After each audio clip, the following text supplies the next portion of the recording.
Assalamualaikum warahmatullahi wabarakatuh.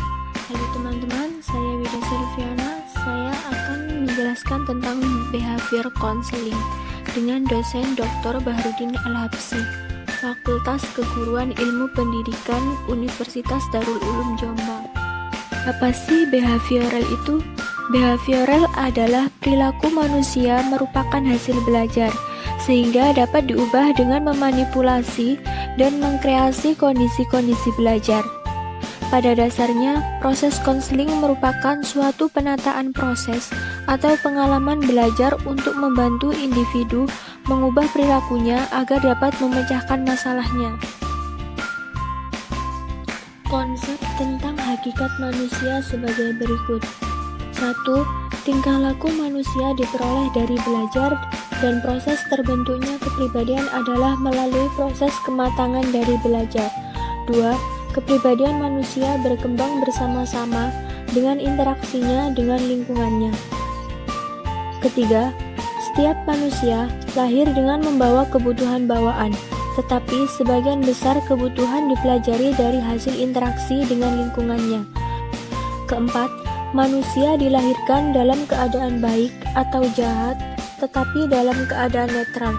Bagaimana kepribadian seorang dikembangkan tergantung pada interaksinya dengan lingkungannya. Sekarang konsep tentang manusia menurut teori behavioral terdapat ciri-ciri unik konseling tingkah laku, yaitu 1. Pemusatan perhatian kepada tingkah laku yang tampak dan spesifik. 2.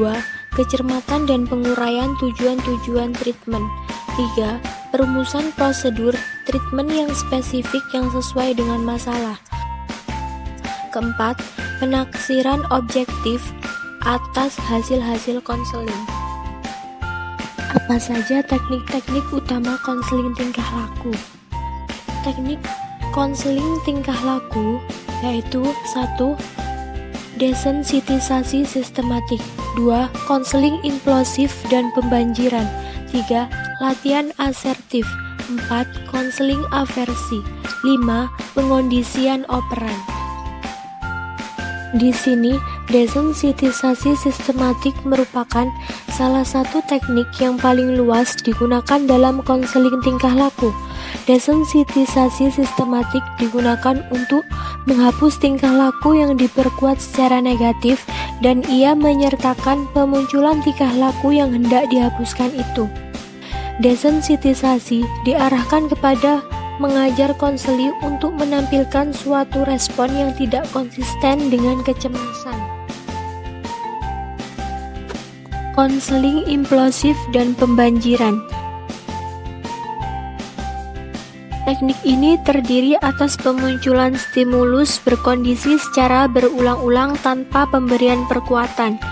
Teknik pembanjiran berada dengan teknik desensitisasi sistematik, dalam arti teknik pembanjiran tidak menggunakan agen pengondisian, balik, maupun tingkat kecemasan.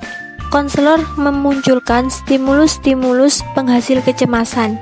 Konseli membayangkan situasi, dan konselor berusaha mempertahankan kecemasan konseli. Latihan asertif. Pendekatan behavioral yang dengan cepat mencapai popularitas adalah latihan asertif yang bisa diterapkan terutama pada situasi-situasi interpersonal di mana individu mengalami kesulitan untuk menerima kenyataan bahwa menyatakan atau menegaskan diri adalah tindakan yang layak atau benar. Konseling aversi.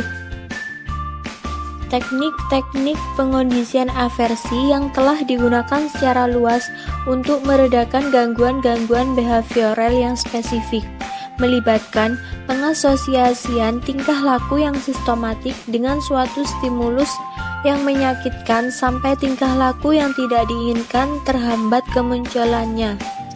Kendali aversi bisa melibatkan penarikan pemerkuat positif atau penggunaan berbagai bentuk hukuman.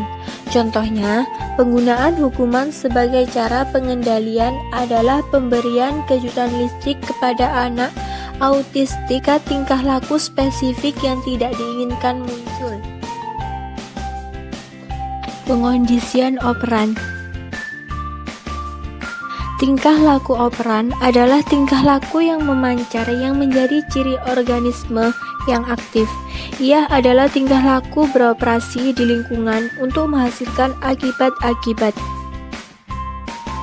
Tingkah laku operan merupakan tingkah laku yang paling berarti dalam kehidupan sehari-hari, yang mencakup membaca, berbicara, berpakaian, makan dengan alat-alat makan, bermain, dan sebagainya. Sekarang, peran konselor dalam konseling behavioral. Adapun peran konselor dalam konseling behavioral adalah 1. Bersikap menerima, 2. Memahami konseli, 3. Tidak menilai dan mengkritik apa yang diungkapkan oleh konseli. Keempat, konselor behavioral berperan sebagai guru, pengarah, dan ahli yang membantu konseli dalam mendiagnosis dan melakukan teknik-teknik modifikasi perilaku yang sesuai dengan masalah dan tujuan yang diharapkan sehingga mengarah pada tingkah laku yang baru dan adjustif.